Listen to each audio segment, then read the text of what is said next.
హవలాకి వెళ్తున్నాం. ఇప్పుడు హవలాకి వెళ్తున్నామండి.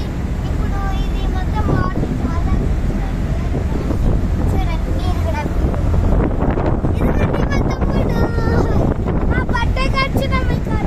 అవును 16th జాన్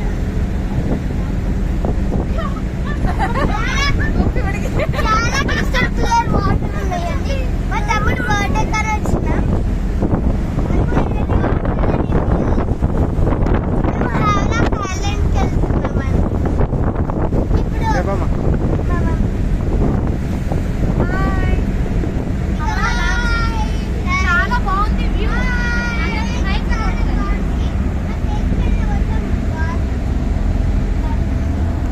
ఇప్పుడు నేను మిస్ అయినా అనుకోకండి. నేను